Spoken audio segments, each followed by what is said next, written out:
மாமியார் மருமகள் புதுக்கதைகளுக்காக கோமலி டிவி தமிழை சப்ஸ்கிரைப் பண்ணுங்க. நோட்டிபிகேஷன்ஸ்க்காக பெல் ஐகானை கிளிக் பண்ணுங்க. ஏழை வீட்டு பெண்ணு 3வது பகுதியில ஒரு நாடகமே அரங்கேறிச்சு. சூரியகாந்தும் நல்ல திட்டத்தை போட்டு மருமக கோமலியை ஸ்டோர் ரூம்க்கு அனுப்ப முடிவெடுத்தாங்க. ராஜேஷாலியும் அம்மாவை எதிர்த்து எதுவுமே செய்ய முடியல. சரியா அதே நேரத்துக்கு தான் ஊர்ல இருந்து சுரேஷும் வந்தான். ஆளுக்கு நடுவுல ஒடிஞ்சு போயிருக்கிற கிளாஸுங்க, அதுக்கு நடுவுல உட்காந்துக்கிட்டு இருந்த அண்ணி, அவங்க கண்ணுல இருக்கிற கண்ணீர், இது எல்லாத்தையும் பார்த்து சுரேஷ்க்கு ஒண்ணுமே புரியல. அண்ணி, என்னாச்சு? ஏன் இப்படி தரையில உட்காந்துருக்கீங்க? கிளாஸ் எல்லாம் உடைஞ்சு போயிருக்கு, எதுக்கு அழுவுறீங்க? அண்ணா, அம்மா, என்னாச்சுன்னு சொல்லுங்களேன். சமையலறையிலிருந்து வெளியில வந்து பார்த்த காந்தம் சுரேஷ் வந்ததை பார்த்து ரொம்ப சந்தோஷப்பட்டாங்க. ஆனா கோமலி அழுதுகிட்டு இருக்கிறத பார்த்து அவங்களுக்கு சுரேஷ் கிட்ட என்ன சொல்றது அப்படின்னு புரியல. வாப்பா, இப்பதான் வந்தியா? எவ்வளவு நாளாச்சு உன்னை பார்த்து. ஐயோ, என் பிள்ளை எப்படி மெலிஞ்சு போயிட்டான். பட்டணத்துல சரியா சாப்பிடுறது இல்லையா? அதெல்லாம் அப்புறமா. அண்ணி எதுக்காக அழுதுகிட்டு இருக்காங்க? ஏன் கிளாஸ் எல்லாம் உடைஞ்சு போயிருக்கு? என்ன நடந்துச்சு? அது வந்துடா சுரேஷ், உன்னுடைய அண்ணி. அதெல்லாம் ஒண்ணும் இல்லடா, நீ வரேன்றதுக்காக ஆரத்தி எடுக்கிறதுக்காக தான் அந்த ட்ரே எடுத்தா. அப்ப அதுல இருந்த கிளாஸ் தெரியாம கை வலிக்கு கீழே விழுந்துருச்சு.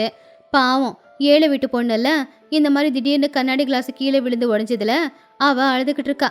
அவ்வளவுதான். ஏமா கோமலி, அவ்வளவுதானே அப்படின்னு சூரியகாந்தம் கோமலிய பார்த்து கேட்கும்போது அவங்க கண்ணுல ஒரு கோவமும் ஒரு மிரட்டலும் தெரிஞ்சுது. அப்ப ராஜேஷும் அவங்க அம்மா சொல்ற பொய்ய உண்மையாக்கலாம் அப்படிங்கிறதுக்காக கோமலிய பார்த்து சண்டை போடாத அப்படின்னு செய்க காட்டினான். வரலட்சுமி சாரதா பின்னாடி நின்னு சிரிச்சுக்கிட்டு இருந்தாங்க. எல்லாரும் இப்ப கோமலி என்ன சொல்ல போறாளோ அப்படின்னு காத்துக்கிட்டு இருந்தாங்க. அண்ணி, அம்மா சொல்றதெல்லாம் உண்மைதானா? பதட்டத்துல ட்ரேவை கீழே போட்டுட்டீங்களா? ஆனா அதுக்கு எதுக்காக அழுதுகிட்டு இருக்கீங்க? கோமலி ஒரு நிமிஷம் கண்ணை மூடிக்கிட்டா. அவளுடைய புருஷன் அவளை நம்புறதில்ல. மாமியார் அவளை நம்ப வச்சு கழுத்தெடுத்துட்டாங்க. இப்போ மச்சனங்கிட்ட உண்மையை சொல்லிட்டா மறுபடியும் இன்னொரு சண்டை உருவாகும். இங்க நடந்ததை கோவத்தால சரி பண்ண முடியாது, புத்திசாலித்தனமா தான் ஏதாவது பண்ணணும்னு நினைச்சு எழுந்திருச்சு நின்னா கோமலி. கண்ணை தொடச்சிக்கிட்டு சந்தோஷமா, ஆமா சுரேஷ், அத்தை சொல்றது உண்மைதான். நீங்க வந்ததை பார்த்து பதட்டத்துல நான் ட்ரே கீழே போட்டுட்டேன். உங்களை பார்த்த சந்தோஷத்துல தான் கண்ணுல கண்ணீர் வந்துச்சு. இந்த பதில் சுரேஷ்க்கு ரொம்ப வித்தியாசமா தான் இருந்துச்சு. ஆனா சூரியகாந்தத்துக்கு ஏதோ ஷாக் அடிச்ச மாதிரி தான் இருந்துச்சு. சுரேஷ் முன்னாடி கோமலி தன்னை பத்தி சொல்லி அவளை குற்றவாளியா ஆக்குவாளோ அப்படின்னு நினைச்சாங்க சூரியகாந்தம். ஆனா அதுக்கு பதிலா பொய் சொல்லி அவங்கள காப்பாத்திட்டா. ஆனா இப்ப இந்த ஏழை வீட்டு பொண்ணு எதுக்காக இப்படி பொய் சொன்னா அப்படின்னு சூரியகாந்தத்துக்கு ஒண்ணுமே புரியல. ஐயோ அண்ணி, இதுக்கு போய் யாராவது அழுவாங்களா? சரி, எழுந்திருச்சு உரமா வாங்க. உடஞ்சிருக்கிற கிளாஸை நானே எடுக்கிறேன். ஐயோ, எதுக்குங்க? இதெல்லாத்தையும் நான் பாத்துக்கிறேன். நீங்க டயர்டா இருப்பீங்க, உள்ள போய் கொஞ்சம் ரெஸ்ட் எடுத்துக்கோங்க. பாத்தியாட சுரேஷ், உன் அண்ணி எவ்வளோ நல்லவன்னு. வீட்டோட மூத்த மருமகளை எல்லாத்தையும் பொறுப்பா செய்வா. கோமலி, இந்த இடத்த கிளீன் பண்ணிட்டு உன்னோட ரூமுக்கு போ. நாளைக்கு வேற நிறைய வேலை இருக்கு. சூரியகாந்தம் உன்னோட ரூமுங்கிறத அழுத்தமா சொன்னாங்க. அதாவது கோமலிக்கு கொடுத்த தண்டனையை அவளுக்கு ஞாபகப்படுத்தினாங்க. எதுக்குமா இப்ப உடனே ரூமுக்கு? அண்ணி, நீங்க கொஞ்ச நேரம் அண்ணன் கூட உக்காந்து பேசுங்க. ஆமா அண்ணன், நீ எதுக்காக அண்ணி கூட பேச மாட்டேங்கிற? டேய், நீ வாடா, முதல்ல நீ உள்ள வா. அத்தை சொல்றத கேளுங்க சுரேஷ், நீங்க உள்ள போங்க. உங்களுக்கு குடிக்க நான் ஜூஸ் எடுத்துட்டு வரேன், எனக்கு நிறைய வேலை இருக்கு வர. சுரேஷ்க்கு மட்டும் சந்தேகம் போகல. அண்ணி அமைதியா பேசினாலும் கண்ணெல்லாம் செவந்து போயிருக்கு. ராஜேஷோட முகத்துல ஒரு குழப்பம். சூரியகாந்தம் மருமக மேல அதிகமா பாசம் காட்டுறாங்க, ஏதோ தப்பு இருக்குன்னு அவனுக்கு தெரிஞ்சுது.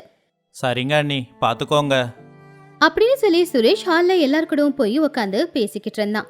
கோமலி மட்டும் அந்த கிளாஸ் பீஸ் எல்லாத்தையுமே எடுத்து ட்ரேல போட்டு அந்த இடத்த சுத்தம் செஞ்சு அதுக்கப்புறமா கிச்சனுக்கு போய் அங்கேயும் எல்லாத்தையுமே சுத்தம் செஞ்சு அவ ரூம்ல இருந்து சின்ன துணி மூட்டையை எடுத்துக்கிட்டு வெளியில வந்தான். என்ன கோமலி, என்ன மூட்டை அது? எங்க போற? நீங்க சொன்ன மாதிரி ஸ்டோர் ரூமுக்கு தான் போறாத்த. அதை கேட்டு அங்க இருக்கிறவங்க எல்லாருமே அமைதியாயிட்டாங்க. ஸ்டோர் ரூமா? ஸ்டோர் ரூமுக்கு எதுக்கு அண்ணி? கோமலி இரு, அம்மா ஏதோ கோவத்துல சொல்லிட்டாங்க, அதுக்கு போய் நீ என்னமோ. அது ஒன்றும் இல்லடா சுரேஷ், இன்னைக்கு சித்தி சாரதா எல்லாரும் நம்ம வீட்டில் தானே தங்குறாங்க. ரூமு பத்தல, அதனால அட்ஜஸ்ட் பண்ணிக்கிறாங்க. ரூமு பத்தலன்னா சித்தியையும் அவங்களையும் ஸ்டோர் ரூம்ல தங்க சொல்லு. அண்ணி எதுக்கு? அம்மா, இங்க என்ன நடக்குது? அண்ணன், நீ என்ன வாய முடிக்கிட்டு இருக்க? ராஜேஷ் எதுவும் பேசாம தலைகுனிஞ்சு நின்னுக்கிட்டு இருந்தான். முதல் தடவையா அந்த வீட்டுல இதுவரைக்கும் பேசாத ராமாராவ் பேச ஆரம்பிச்சாரு. அவரு நடக்கிறதையெல்லாம் பார்த்து அமைதியா தான் இருந்தாரு. இங்க பாருமா கோமலி, நீ எங்கேயும் போக வேண்டிய அவசியம் இல்ல. சூரியகாந்தம், என்ன பண்ணிக்கிட்டு இருக்க நீ? வீட்டோட கௌரவத்தை வீணாக்காத. சுரேஷ் இப்பதான் வந்திருக்கான். அவன் முன்னாடி என்ன இது நாடகம்? என்னது நாடகமா? நான் எதுக்கு நாடகம் ஆடுறேன்? என் மேல பழி போட்டா அதனால அவளுக்கு தண்டனை கொடுக்கறேன். பழிய போட்டாலும் உண்மைய சொன்னாலும் அது அந்த கடவுளுக்கு தான் தெரியும். ஆனா இந்த வீட்டோட மருமக ஸ்டோர் ரூம்ல தங்குறதுக்கு நான் ஒத்துக்க மாட்டேன். கோமலி, உன்னோட ரூமுக்கு போமா. ராமாராவ் கோமலிக்கு சப்போர்ட்டா நின்னுக்கிட்டு இருந்தாரு. அப்பதான் சுரேஷ்க்கும் ராஜேஷ்க்கும் கூட கொஞ்சம் தைரியம் வந்துச்சு. சூரியகாந்தத்தோட பிளான் ஒர்க் ஆகல. ஆனா கோமலி யாரும் எதிர்பார்க்காத ஒரு பதில் கொடுத்தா. என்ன மன்னிச்சிடுங்க மாமா. அத்தை போட்ட கோட்டை என்னைக்குமே நான் தாண்டவே மாட்டேன். அவங்க எனக்கு கொடுத்த தண்டனை இது. நான் தப்பு பண்ணல அப்படின்னு நிரூபிக்கணும்னா முதல்ல இந்த தண்டனையை அனுபவிக்கணும். அத்தை எப்போ என்ன மருமகளை ஏத்திக்கிட்டு மறுபடியும் என் ரூமுக்கு போக சொல்றாங்களோ அப்ப நான் போய்க்கிறேன். அதை கேட்டு வரலட்சுமி, சாரதா, சூரியகாந்த ஒருத்தங்க முகத்தை இன்னொருத்தங்க பார்த்துக்கிட்டாங்க. என்ன இவ நான் கொடுத்த தண்டனையை வேண்டான்னு சொல்லுவான்னு எதிர்பார்த்தேன். ஆனா எல்லாருக்கும் முன்னாடியும் நான் கொடுத்த தண்டனையை ஏத்துக்கிறதா சொல்றா. அப்ப இப்ப நான் வேண்டான்னு தடுத்தா எல்லார் பார்வையில நான் ராட்சசி ஆயிடுவேனோ? தப்பா எடுத்துக்காதீங்க மாமா. இதுல என் புருஷனோட கௌரவமும் இருக்கு. அதுக்காக தான் நான் இதெல்லாம் பண்றேன். சுரேஷ், மன்னிச்சிடுங்க. நீங்க வீட்டுக்கு வந்த நாள்ல இப்படியெல்லாம் நடந்திருக்க கூடாது அப்படின்னு சொல்லி கோமலி வேற எதுவும் பேசாம அமைதியா ஸ்டோர் ரூம் கிட்ட போனா. அவ அழல, சண்டை போடல, அமைதியா தான் இருந்தா. ஆனா அந்த அமைதி சூரியகாந்த போட்ட திட்டத்தை விட அதை உடைக்கிற அளவுக்கு ரொம்ப பலமா தான் இருந்துச்சு. ஆமா, நான் உன்னோட புள்ள. எனக்கு உன்னை பத்தி நல்லா தெரியும். நீ அந்த பிரியாவுக்கு என்ன கல்யாணம் பண்ணி வைக்க தான் சித்தியை இங்க வர வச்சிருக்க. அதில் இங்க ஏதோ ஒன்று நடந்து சண்டையாயிருக்கு. அதுக்கு நீ அன்னைக்கு தண்டனை கொடுக்கற, அதானே? டேய் சுரேஷ், இதெல்லாம் உனக்கு எப்படிடா தெரியும்? ஃபோனில் நீ ஒரு நல்ல செய்தின்னு சொன்னப்பவே எனக்கு புரிஞ்சு போச்சுமா. அண்ணி அழுவுறத பார்த்து அதை நான் கன்ஃபார்ம் பண்ணிக்கிட்டேன். உன்னை மட்டும் ஞாபகம் வச்சுக்கம்மா. அண்ணி ஸ்டோர் ரூமில் இருக்கிற வரைக்கும் நான் அந்த பிரியாவை போய் பார்க்க போகிறதும் இல்லை, அதை பற்றி பேச போகிறதும் இல்லை அப்படின்னு முடிவா சொல்லி சுரேஷ் அவனுடைய ரூமுக்கு போயிட்டான். ராஜேஷ் என்ன பண்றதுன்னு தெரியாம கவலையை நின்னுக்கிட்டு இருந்தான். ராமாராவ் கோவமா எழுந்திருச்சு போயிட்டாரு. இந்த பக்கம் வரலட்சுமி, சாரதா, சூரியகாந்தம் அவங்க போட்ட பிளான் எல்லாம் தலைகீழா போயிடுச்சு அப்படின்னு கோவத்துல பொங்கிக்கிட்டு இருந்தாங்க. அன்னைக்கு ராத்திரி வீடே அமைதியா இருந்துச்சு. ஆனா யாருமே தூங்கல. என்னக்கா இது? உன் பெரிய மருமகளால வீட்டுல உனக்கு மரியாதையா போயிடுச்சு போல. உன் சின்ன புள்ளைய உன்னை எதிர்த்து பேசிட்டு போறானே, இப்ப பிரியா சங்கதி என்ன பண்றது? இங்க பாரு சூரியகாந்தம், உன் சின்ன புள்ள உன்ன மாதிரி இல்ல, ரொம்ப புத்திசாலி. அவன் இதை விட மாட்டான். இந்த கோமலை வீட்டை விட்டு துரத்துற வரைக்கும் அவன் கல்யாணம் பண்ணிக்க போறதில்ல. வாய் முடுங்க. தேவையில்லாததை பேசி என் தலைவலியை அதிகமாக்காதீங்க. நான் அவளுக்கு கொடுத்த தண்டனையவே ஆயுதமா மாத்தி என் வீட்டுல இருக்கிற எல்லாரையுமே எனக்கு எதிரா பேச வச்சுட்டால. இப்ப அவ என்னமோ பெரிய தியாகம் பண்ணவ மாதிரி அந்த ஸ்டோர் ரூம்ல அமைதியா போய் உட்காந்துக்கிட்டு இருக்கா. இப்ப என்ன பண்ண போற? சுரேஷ் கல்யாணம் பண்ணிக்க மாட்டானே, அவளை ரூமுக்கு அனுப்ப போறியா? அனுப்புறேன். ஆனா இப்ப இல்ல. இந்த வீட்டு பெரிய மருமகளா அந்த ஸ்டோர் ரூம்ல இருந்துகிட்டே அவ நரக வேதனைய அனுபவிக்கத்தான் போறா. அந்த நரக வேதனையை காட்ட போறதே நான் தான். நான் கொடுக்கற கஷ்டத்துக்கு என்னை விட்டுடுங்க, நான் எங்க அம்மா வீட்டுக்கே ஓடி போயிடுறேன் அப்படின்னு அவளாவே ஓட போறப்பார். இந்த ஏழை வீட்டு பொண்ணுக்கே இவ்வளவு திமிரு இருந்தா அந்த திமிரு அடுக்கிறது எனக்கு தெரியாதா? அது எப்படிக்கா? வேலை அதிகமா செய்ய வைப்பேன், ஆனா சாப்பாடு போட மாட்டேன். உடம்புல பலமே இல்லாம எப்படி எல்லா வேலையும் செய்யறான்றத நானும் பாக்குறேன். நீங்க 2 பேரும் ஏன் கூட இருங்க. நாளைக்குல இருந்து உங்க துணிமணி துவைக்கிறது, இந்த வீட்டை பெருக்கிறது, எல்லா வேலையும் அவ தலையில கட்டுங்க, புரியுதா? இப்ப வந்திருக்க எங்க வழிக்கு பார்க்கலாம் எத்தனை நாளைக்கு நாம கொடுக்குற கொடுமை இந்த பொண்ணு தாங்க போறான்னு. கோமலி ஸ்டோர் ரூம்ல உட்காந்துக்கிட்டு இருந்தா. ஸ்டோர் ரூம் இருட்டாவும் ரொம்பவும் தூசி பிடிச்சும் இருந்துச்சு. ஆனா அவ அழல, உட்காந்து யோசிச்சுக்கிட்டு இருந்தா. கதை திறக்கிற சத்தம் கேட்டுச்சு.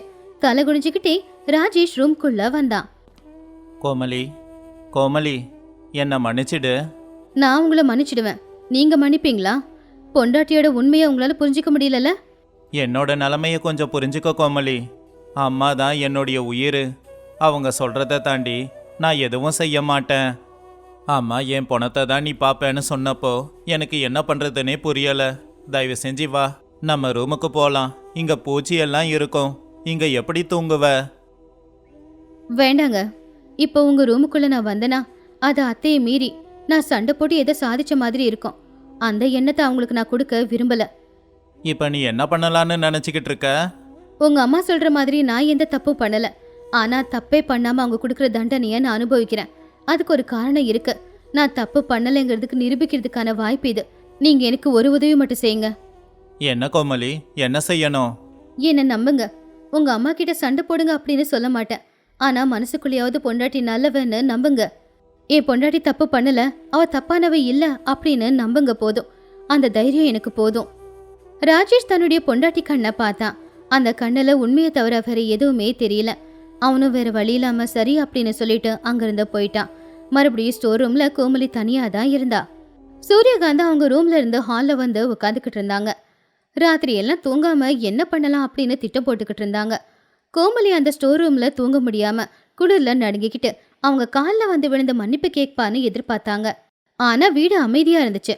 இன்னும் எந்திரிக்கலையா இவ? ராத்திரி எல்லாம் அழுது அழுது லேட்டா படுத்து தூங்கிருப்பா போல. இருக்கட்டும் இருக்கட்டும், எழுந்திரிக்கட்டும், அப்ப இருக்கு அப்படின்னு சொல்லி சூரியகாந்தோ சமையலறைக்கு போகும்போது திடீர்னு வீட்டு வாசலை பார்த்து அவங்க ரொம்பவும் ஆச்சரியப்பட்டாங்க. வாசலெல்லாம் அழகா பெருக்கி தண்ணியை தெளிச்சு கோலத்தை போட்டு துளசி மாடத்துக்கிட்ட விளக்கும் கூட ஏத்தி வச்சிருந்துச்சு.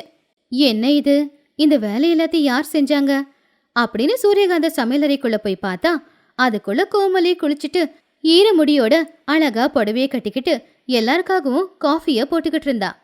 சூரியகாந்தத்தை பார்த்து கோமலி அமைதியா சிரிச்சா. வந்துட்டீங்களா அத்தை? பால் கொதிக்க வச்சுட்டேன், இதோ டிகாஷன் போட்டுக்கிட்டு இருக்கேன். 5 நிமிஷத்துல ரெடி ஆயிடும், காஃபி கொண்டு வரேன். உங்களுக்கு எப்பவும் போல சக்கரை கம்மியா போட்டு போதில்ல? ஆ, நீ நீ ராத்திரி ஸ்டோர் ரூம்லயே படுத்து தூங்குன? ஆமாத்த, அங்கதான் தூங்குனேன். அப்படி இருக்கும்போது இந்த கோலம், இந்த விளக்கு, இந்த காஃபி எல்லாம் நேத்து நீங்க தானே சொன்னீங்க ஸ்டோர் ரூம்ல போய் தங்கிக்கோ அப்படின்னு. ஆனா மருமகளா எல்லா பொறுப்பையும் விட்டுடுங்க அப்படின்னு சொல்லலையே. நான் மருமகளா என்னோட பொறுப்பு எல்லாத்தையும் செஞ்சுக்கிட்டு இருக்கேன். இப்ப இந்த வீட்டுல சொந்தக்காரங்க வேற நிறைய பேர் இருக்காங்க. அவங்களுக்கு எந்த குறையும் வரக்கூடாதுல. நான் அவங்கள நல்லா பாத்துக்கிறேன் அத்தை. கோமலி காஃபி கப்பை எடுத்து சூரியகாந்த கையில வச்சா. சூரியகாந்த கை நடுங்கிக்கிட்டு இருந்துச்சு. இந்த பொண்ணை கொடுமைப்படுத்தி அவமானப்படுத்தி துன்புறுத்தி வீட்டை விட்டு வெளியில ஓட வைக்கலாம் அப்படின்னு பார்த்தா என்ன பண்ணாலும் இவ இவ்வளவு தைரியமா நிக்கிறாள்னு ஆச்சரியமா பார்த்தாங்க. இப்படி ஏழை வீட்டு பொண்ணோட அறிவுக்கு முன்னாடி சூரியகாந்தத்துடைய திட்டம் மண்ணோட மண்ணா போச்சு. குட் மார்னிங் அண்ணி. குட் மார்னிங்மா. குட் மார்னிங் சுரேஷ், வாங்க இந்தங்க காஃபி. போத நிப்பாற்றியா உன் நாடகத்தை அப்படின்னு சொல்லி சூரியகாந்த் அவங்க கையில இருந்த காஃபி கப்பை தூக்கி தரையில போட்டு உடைச்சாங்க. தரையில விழுந்து காஃபி கப்பு உடைஞ்ச உடனே வீட்டில் இருக்கிற எல்லாருமே எழுந்திரிச்சிட்டாங்க. என்ன, ராத்திரி முழுக்க ஸ்டோர் ரூம்ல தங்கியிருந்தோம், காலையில ஒண்ணுமே நடக்காத மாதிரி பண்ணி என் புள்ளக்கிட்ட எனக்கு ராட்சசி பட்டம் வாங்கி தர பாக்குறியா? பாத்தியாட சுரேஷ், உங்க அண்ணி என்னெல்லாம் பண்றான்னு. ஏமா, அண்ணி என்ன பண்ணாங்க? உனக்கு காஃபி கொடுத்தாங்க, கீழே போட்டது நீ தானே? அவ காஃபி குடுக்கலடா, என் தலைமையில கல்ல தூக்கி போடுறா. நீ என்ன குடும்பப்படுத்தினாலும் நான் எதுவும் நடக்காத மாதிரி தான் இருப்பேன்னு சொல்லிக்கிட்டு இருக்கா. ஒரு ஏழை வீட்டு பொண்ணு இந்த வீட்டுக்கு சொந்தக்காரியான என்ன அவமானப்படுத்திக்கிட்டு இருக்கா. சாரதா, வரலட்சுமி, இங்க என்ன நடக்குதுன்னு பாக்குறீங்களா? ஐயோ அக்கா, ஏன் அழுதுகிட்டு இருக்க? வீட்டு வேலை செய்யறதுக்காவது இவ இங்க இருந்து தானே ஆகணும். கோமலி, உங்க அத்தை காஃபி கப்பை தூக்கி போட்டா அந்த இடத்த சுத்தப்படணும். அதை விட்டுட்டு வேடிக்கை பார்த்துக்கிட்டு இருக்க. வா வா, முதல்ல எங்களுக்கு குளிக்கிறதுக்கு சுடுதண்ணி காய்ச்சி கொடு. அப்புறமா என் துணி எல்லாத்தையும் எடுத்து துவைக்கணும். அப்புறம் வீட்டில் இருக்கிற எல்லா ஆம்பளைங்களுக்கும் ஒரே மாதிரி டிஃபன் பிடிக்காது. தனித்தனியாக பிடிச்சது எல்லாம் செய், பார்க்கலாம் எல்லாத்தையும் எவ்வளோ பொறுமையாக செய்கிறேன்னு. இன்னையிலேருந்து இந்த வீட்டில் நீ சந்தோஷமெல்லாம் இருக்க முடியாது, நரகமாக தான் இருக்கும். கோமலி எதுவுமே சொல்லாம உடஞ்சு போயிருக்கிற அந்த காஃபி கப்பை எடுத்துக்கிட்டு இருந்தா. அவ கண்ணுல பயம் இல்ல, ஆனா அவ மனசுக்குள்ள ஏதோ ஒரு போராட்டம் மட்டும் இருந்துச்சு.